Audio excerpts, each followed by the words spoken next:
우리가 자전거 타는 것을 배울 때 중요한 게 있습니다. 자전거 탈 때, 자전거를 우리가 타는 법을 배울 때 가장 중요하게 여겨야 될 것, 이게 뭡니까? 제일 어려운 게 뭐죠? 중심을 잡는 거예요. 균형을 잡을 수만 있으면 쉽게 탑니다. 누구든지. 균형 잡는 게 어려워요. 중심 잡는 게 어렵습니다. 왜 그렇습니까? 잘못하다가는 이제 한쪽으로 넘어지게 되는 거예요. 그게 왼쪽으로 넘어지든 어떤 사람은 계속 오른쪽으로 넘어지는 사람이 있어요. 가다가 계속 오른쪽으로 가는 거예요. 하면서 오른쪽 콩. 예. 그래서 우리 어린 아이들 처음에 자전거 탈 때 이 중심 잡는 게 어려우니까, 균형 잡는 게 힘드니까 마음에 이제 두려운 거예요. 내가 넘어지면 어떡하나. 그렇잖아요. 타는데. 마음이 이제 어려우니까 뭘 합니까? 뒤에 바퀴 조그마한 걸 두 개를 덜 달아주죠. 네 발 자전거로 이제 자전거를 시작하는 거예요. 그러면 넘어질 일이 없어요. 예, 왼쪽이든 오른쪽이든 안 넘어져요. 이제 이렇게 달리다 보면은 자기가 균형감을 스스로 터득을 하게 되죠. 중심 잡는 것이 스스로 터득되어집니다. 자신이 생기는 거예요. 마음에 되구나. 그러면은 그 애들마다 좀 차이는 있죠. 하루 만에 배우는 애도 있고 2, 3일, 뭐 3, 4일 이렇게 뭐 한 일주일, 2주일 이렇게 시간이 지나도 배우는 애들도 있죠. 그러면 이제 좀 자신감이 생기고 타다 보면 잘하면 뒤에 이제 바퀴를 조금씩 올려줘요. 그러니까 언젠가 디레이션에서 그걸 떼주죠. 그러면 이제 바퀴도 없이 그 자그마한 바퀴 없이도 두 발 자전거를 자기 마음대로 쌩쌩 달리게 됩니다. 자전거 타는 데 있어서 중요한 게 뭐라? 균형 잡는 것, 중심을 잡는 것. 계속 달리다가 스스로 균형이 잡히게 되어지고 중심이 잡히게 되더라는 것이죠. 우리 신앙의 삶도 이게 중요합니다. 이 균형 잡힌 신앙생활. 중심이 딱 잡혀서 좌로도 치우치지 아니하고 우로도 치우치지 아니하고 성령께서 인도하시는 대로, 하나님께서 인도하시는 대로 순종하면서 전진하는 이런 신앙생활이 필요합니다. 넘어지지 아니하고 쓰러지지 아니하고 이쪽이 좋다고 해서 저쪽으로 치우치지도 않고요. 딱 중심이 있어서 하늘이 꺼지고 땅이 솟아나도 하나님만 바라보고 믿음으로 은혜로 살아가는 그런 신앙의 삶이 필요한 것입니다. 그래서 균형 잡힌 중심이 딱 잡혀서 우리가 하나님만 바라보고 걸어가는 그런 신앙의 삶이 될 수 있기를 바랍니다. 균형이 깨어질 때가 있더라는 거예요. 중심이 흔들릴 때가 있더라는 겁니다. 우리가 신앙의 삶을 잘 살아가다가도 넘어질 때가 있더라는 거예요. 그렇습니까? 그렇죠. 우리 육신, 건강한 분들도 이 건강이라는 것은 균형이 잘 잡혔다는 거예요. 중심이 딱 잘 잡혔다는 겁니다. 그런데 어느 날 보니까 이 균형이 깨어지고 중심이 흔들려서 이렇게 넘어지는 경우가 있어요. 이 병들면 그렇다는 거예요. 병균이 들어오고 바이러스가 이렇게 들어올 때에 이 건강의 균형이 깨어지죠. 삶의 체계가 하루아침에 무너질 때가 있어요. 그럼 이제 질병이 들고 병이 들고요. 그러면 아프게 되어지고 힘들게 되어지는 것이죠. 우리 신앙의 삶에 있어서도 이와 같이 넘어질 때, 균형이 흔들리고 깨어질 때가 있습니다. 언제 그렇습니까? 죄가 들어올 때 그렇다. 죄를 짓게 되어지면은 영적인 균형이 하루아침에 깨어지고요. 넘어지게 되죠. 실족한다라고 하죠. 죄를 범한다. 오늘 본문에도 보면은 형제들이여 사람이 만일 무슨 범죄한 일이 나타나거든. 이 범죄한다는 말이 죄를 짓는다는 것이죠. 이 어근이 보면은 넘어진다는 거예요. 실족한다는 겁니다. 잘 균형 잡힌 이렇게 신앙의 삶을 살아가다가 실족해서 자빠지고 엎어지고 넘어질 때가 있더라는 거예요.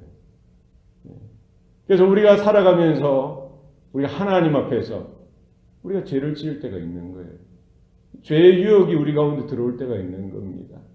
날마다 우리 각 성도들 자신을 돌아보아서 내가 하나님 앞에 온전하도록 바르도록, 혹 실족하고 넘어지면 다시 일어나고, 이 죄의 문제를 늘 언제나 우리는 하나님 앞에서 해결하고 회개하고 자복하고 돌이켜서 새로움을 얻을 수 있는 은혜가 있기를 소원합니다. 성도 개인에게도 이 중요한 문제고요. 가정이든지 믿음의 공동체인 교회 가운데에서도 이 죄의 문제는 중요한 문제입니다. 그래서 예수 믿기 전에도 그랬죠. 하나님과의 관계가 깨어지고 허물어졌던 이유가 뭡니까? 죄라는 거예요.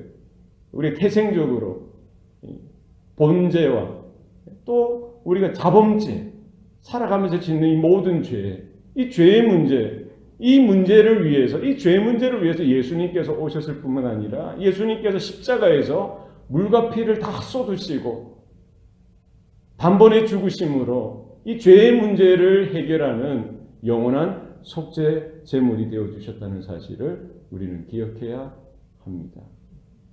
그리고 우리 신앙생활하는 이 삶에 있어서, 이 과정에 있어서 사실은 우리 예수 믿고 성령을 받고 하나님의 자녀로 거듭나고 하나님의 백성으로 천국 소망을 가진 자로서 살아가는 우리 삶 가운데에도 늘 언제나 사단 마귀는 우리 가운데 죄의 유혹을, 죄의 덫을 툭툭 던져주면서 이 죄로 인하여 실족하기를 원하는 거예요. 아무리 성령 충만하고 은혜 충만한 사람이라고 할지라도 이 죄로 인하여 쓰러지고 자빠지고 결국 하나님으로부터 멀어지고, 이 죄로 인하여 성령의 은혜를 잃어버리고 성령의 그런 감동과 그런 평안도 잃어버리고 하나님이 주시는 기쁨도 잃어버리고 제대로 신앙생활도 하지 못하도록 만들고 결국 사명을 잃어버리고 하나님의 불러주신 그 소명까지, 부르심까지 흐지부지하게 살아가도록 만드는 게 이 죄의 덫이라는 거예요. 죄의 유혹이라는 겁니다. 우리는 피 흘리기까지 싸우고요. 죄의 유혹을 이기고 우리가 실족할 수 있죠. 죄에 범할 수가 있는 거예요. 한 사람도 자유롭지 못합니다. 뭘 해야 됩니까? 우리 각 개인은 날마다 회개하고 날마다 자복하고 날마다 하나님께로 돌이키는 은혜가 우리 가운데 있기를 소원합니다. 그래서 우리는 주님께서 이제 십자가에 달려 죽으시기 전날 밤에 제자들의 발을 씻어 주시지 않습니까? 베드로는 그것도 모르고 주님의 그 뜻을 모르고 제 발을 씻기지 못합니다 하면서 완강하게 거부를 하죠. 네가 그러면은 나와 상관이 없다라고 주님께서 말씀하시는 거예요. 그러니까 뭐라고 이야기합니까? 그러면 제 온몸을 씻어 주십시오. 머리부터 발끝까지 다 씻겨 주십시오. 그러니까 주님께서 뭐라고 말씀하세요? 한 번 목욕한 자는 다시 목욕할 필요가 없다는 거예요. 한 번 세례, 제사함의 회개 세례를 받은 자는 다시 전체를 씻을 필요는 없다는 거예요. 그러나 뭘 하라는 거예요? 날마다 서로의 발을 씻겨 주듯이 날마다 이 발을 씻는 회개의 삶은 우리가 살아가야 된다는 것이죠. 늘 언제나 이 죄의 문제를 해결함 받고 이 죄에서 죄로 인하여 넘어지고 균형을 잃어버리고 중심을 잃어버리는 그런 삶을 살아가지 않도록 다시 회복하고 다시 새로움을 얻을 것에 대해서 말씀하고 있는 것이죠. 우리 성도들, 각 성도들은 자기의 죄 문제, 이 성화의 문제, 거룩한 삶의 문제, 하나님 앞에서 어떻게 살아드려야 할지, 내가 거룩하니 너희도 거룩할지어다. 이 거룩한 삶에 대해서 늘 언제나 갈급해하며 우리는 삶을 우리가 그 하나님의 부르신 말씀 앞에 세워질 수 있어야 한다는 것입니다. 뿐만 아니라 오늘 본문에 보면은 사도 바울을 통해서 이 공동체 가운데, 교회 가운데 이런 죄의 문제가 나타날 수가 있다는 거예요. 누구든지 그럴 수 있죠.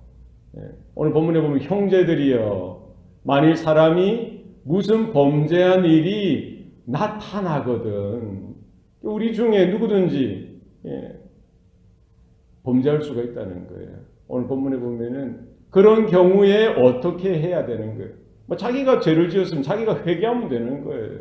날마다 회개하면 되는 거예요. 그러나 형제 중에서 누군가가 우발적으로 오늘 본문에 보면은 무슨 범죄한 일이 나타나거든 드러나거든 이 말은 무슨 말입니까? 의도적으로 계획적으로 지었던 그런 죄가 아니라 우발적으로 누구든지 우발적으로 어쩌다 보니까 그렇게 죄를 범할 수가 있는 거예요. 그런 일들이 드러났을 때 어떻게 해야 하느냐? 어떻게 하라는 거예요? 바로 잡아주라는 거예요. 바로 잡아주라는 거예요. 방관하지 말고 그냥 모른 채 하지 말고 무시하지 말고 뭐 상관 안 하는 것이 아니라 뭘 하라는 거예요. 주님의 몸된 교회로서 지체로서 뭘 해야 된다는 겁니까? 바로 잡아줘요. 바로 설 수 있도록. 이 바로 잡다라는 말은 무슨 말입니까? 뼈가 어그러졌을 때 뼈를 바로 잡는 그런 뜻입니다. 어그러졌을 때 그냥 두면 안 되는 거예요. 바로 잡아주라는 거예요. 바로 회복시켜주라는 거예요. 하나님과의 관계가 다시 새로워질 수 있도록 도와주라는 거예요. 우리가 기억해야 될 것이 있습니다. 오늘 본문의 말씀에 사람이 무슨 범죄한 일이 드러나거든. 여기에 대한 죄는 윤리적인 죄라든지 윤리적이고 도덕적인 혹은 뭐 형법, 사법적인 그런 죄의 기준을 가지고 하는 것이 아니라 이 모든 죄는 어떠한 죄는 영적인 거라는 사실을 우리는 기억해야 되는 거예요.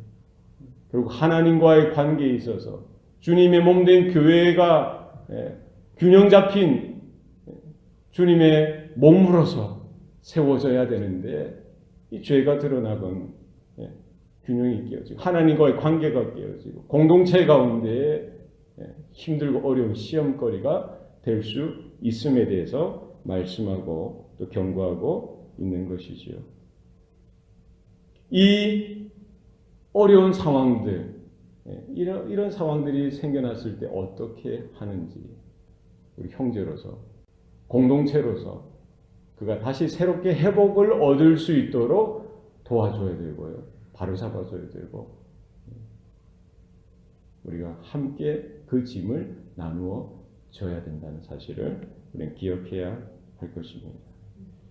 그러면 어떤 자가 어떻게 해야 되느냐? 어떻게 해야 되느냐? 오늘 본문에 보면은 신령한 너희는 이라고 되어 있어요. 신령한 너희는. 영어 성경에 보면은 spiritual man이라고 되어 있어요. spiritual man. 영적인 사람이라고 되어 있어요. 누가 그렇다는 거예요? 누가 그렇죠? 교회 지체들이. 형제된 저와 여러분들이 누구라는 거예요? 영적인 사람이라고 전제하고 있죠. 영적인 사람, 신령한 사람, 신령한 너희는 신령한 너희라는 것은 무엇입니까? 영적인 사람은 어떤 사람입니까? 성령의 사람이라는 거예요. 성령을 소유한 사람, 하나님의 성령의 인도하심을 따라 살아가는 사람이라는 거예요. 성령의 은혜를 사모하여서 성령의 은혜를 따라서 살아가는 너희는 이런 의미죠. 성령에 민감한 너희는 성령의 충만함을 받은 너희는 이런 죄 문제를 어떻게 대처해야 될지에 대해서 말씀하고 있는 것입니다. 그래서 누가 이 죄에 대해서 우리가 접근을 어떻게 해야 되느냐? 무엇으로 가능하다는 거예요? 성령의 도우심이 필요하다는 거예요. 성령의 지혜가 필요하다는 거예요. 성령의 은혜가 필요하다는 겁니다. 성령의 도우심이 필요하다는 겁니다. 세상 사람들이 죄를 대하듯이 어떤 범죄한 사람을 대하듯이 그렇게 대하는 것이 아니라 성령께서 주시는 은혜로 그와 같은 태도로 영적인 태도로 우리는 이런 일들을 대해야 된다는 사실을 우리는 기억해야 됩니다. 어떤 마음입니까? 오늘 온유한 심령으로 온유한 심령으로 온유한 심령은 어떤 마음입니까? 주님의 마음이죠. 나는 마음이 겸손하고 온유하니 너희는 내 멍에를 메고 내게서 배우라. 너희 마음이 쉼을 얻으리라. 할렐루야. 그러니까 우리가 죄에 대해서, 죄로 인하여 실족한 형제들을 향해서 우리는 어떤 마음이 필요한 거예요? 성령의 특별하신 은혜가 필요하고요. 성령의 지혜가 필요하고요. 성령의 도우심이 필요하다는 거예요. 우리의 육의 생각으로, 육적인 생각으로 접근해서는 안 된다는 겁니다. 어떤 마음이 있어야 되는 거예요? 온유한 마음, 주님의 마음, 겸손한 마음. 나도 넘어질 수 있지. 나도 똑같은 존재였지. 나도 잘못하면 시험에 들고 그와 같을 수 있다는 사실을 기억하고 겸손하고 온유하게. 성령의 열매죠. 이를 통해서 하나님의 은혜가, 성령의 역사가 나타나기를 간절히 소망하는, 소원하는 그와 같은 영적인 태도가 우리 성도들 가운데 필요하다는 사실을 우리는 기억해야 할 것입니다. 우리가 이런 우발적으로 드러나는 이 죄의 문제를 우리 접근할 때, 대할 때 그 죄의 문제를 대하면서 우리 성도들도 그 똑같이 혹은 비슷하게 실족할 수가 있다는 사실입니다. 오늘 본문에 그대로 바울이 이야기하죠. 그러한 자를 바로잡고 그러한 자를 도와주라는 거예요. 그러한 자가 회복되어질 수 있도록 도와주라는 거예요. 도와주고 뭘 또 주의하라는 거죠? 너희 자신을 살펴보아. 너도 시험 받을까 두려워하라. 이 뭡니까? 시험 받을까 두려워. 너도 시험 받을까 두려워하라. 너도 실족하지 않을까 조심하라는 거예요. 너도 넘어지지 않을까 조심하라는 거예요. 너도 그 유사한 죄를 범하게 되지 않을지 조심하라는 거예요. 왜 그렇습니까? 죄는 영향력이 있다는 거예요. 죄는 뭐가 있어요? 영향력이 있어요. 전념성이 있어요. 이 두 가지 의미에 있어서 전념성이 있다는 거예요. 접근을 잘해야 돼요. 내 안에 있는 죄는 내가 하나님 앞에 자복하고 회개하면 되지만 형제의 그런 실족, 형제의 그런 죄를 바라보면서 대처하면서 빠지게 될 오류가 있더라는 거예요. 이 두 가지로 그렇습니다. 첫 번째는 우리가 좀 영적으로 성숙한 분들이 넘어질 수 있는 거예요. 이런 실족한 분들을 대면할 때 이 분노하는 마음이 있을 수 있죠. 아니 어째 이런 죄를 지을 수 있단 말이야 하면서 내가 막 분노하는 거예요. 실족한 그 사람과 나를 비교하면은 내가 좀 더 우월하다라고 여겨지는 거죠. 아니 이런 일에 대해서 왜 넘어지고 범죄하고 그래 하면서 그런 면에서 접근해서는 안 된다는 거예요. 그렇죠. 물론 죄 자체에 대해서 우리가 의로운 분을 낼 수는 있습니다만 우리도 육을 가지고 있고요. 우리도 연약하다는 사실을 기억해야 되는 거예요. 실족한 그와 나를 비교하고 상대적으로 나는 의롭고 나는 우월하다라는 생각, 그것이 또 다른 죄가 된다는 사실입니다. 또 다른 시험거리가 되는 거예요. 철저하게 우리는 낮아져야 되는 거예요. 우리가 뭐 비교해서 나는 좀 더 의롭지 이런 입장에서 접근해서는 안 된다는 거예요. 이게 이제 시험거리가 되는 거예요. 뭐 난 게 있습니까? 뭐 더 의로운 게 있겠습니까? 우리 철저하게 낮아지고 철저하게 더 기도해야 되고요. 더 이 일에 인해서 그와 같은 또 다른 죄의 시험에 빠지지 않도록 조심해야 된다는 겁니다. 또 연약한 분들이 빠지는 시험이 있죠. 그건 뭡니까? 똑같은 죄를 범하게 되는 거예요.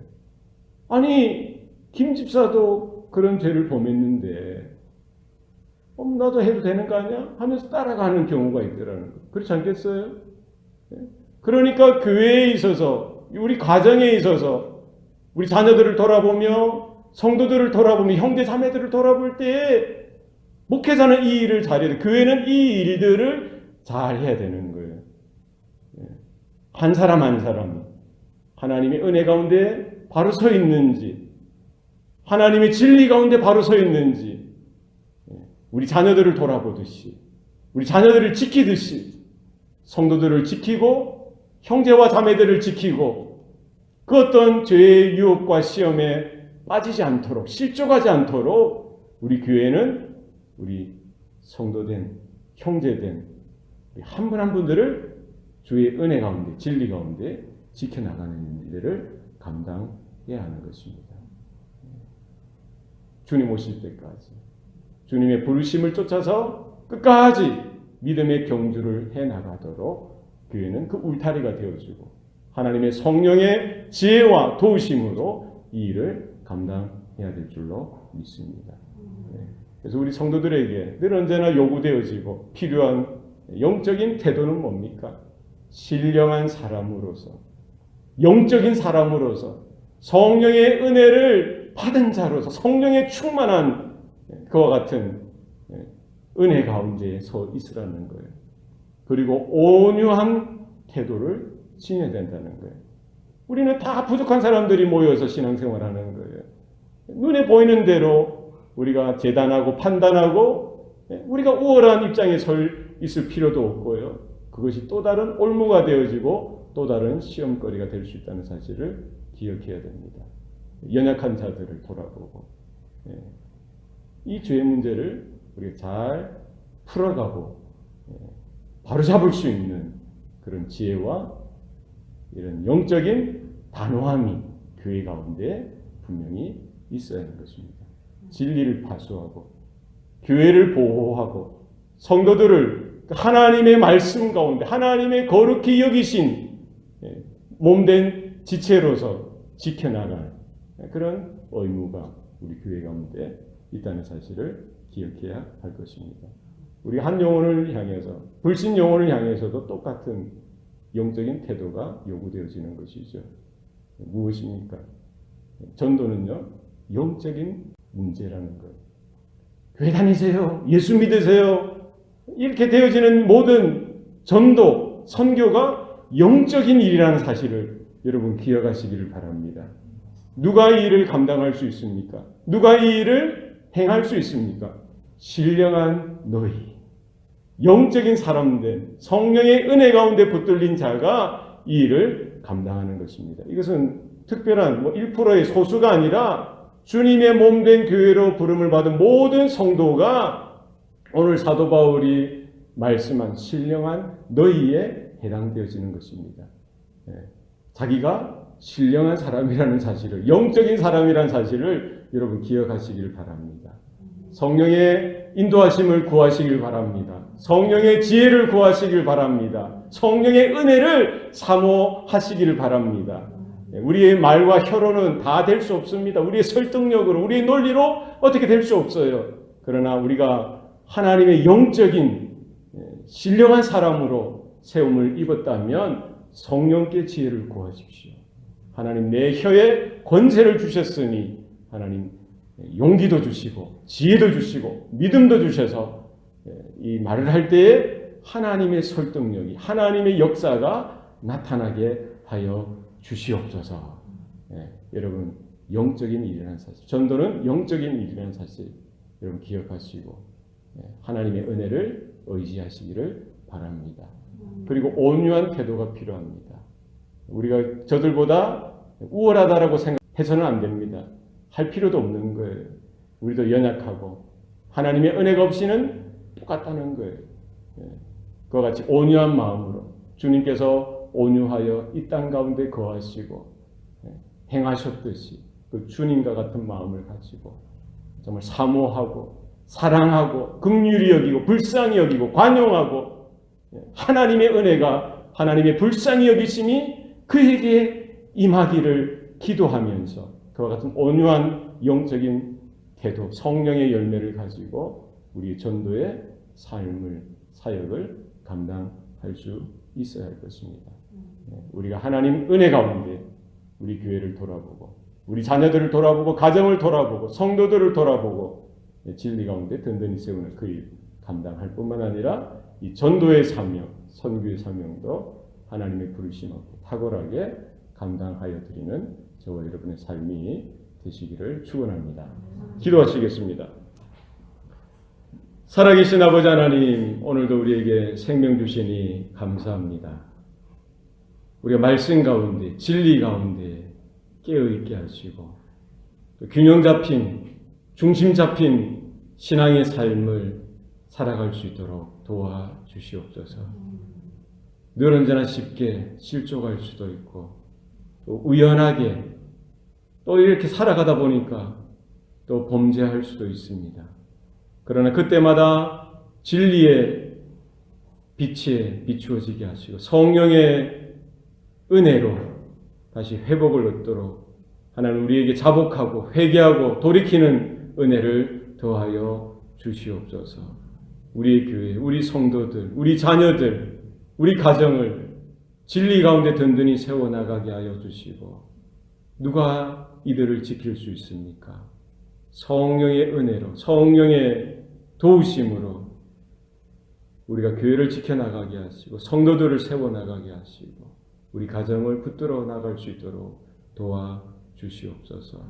우리 안에 전도의 열망을 허락하여 주셨사오니 하나님의 영적인 사람으로 신령한 존재로 부름받은 우리 모든 성도들이 일심단결하여 합심하여 주님과 같이 주님의 마음으로 이 사명 감당하도록 도와주시옵소서. 감사드리고 예수님 이름으로 기도합니다. 아멘.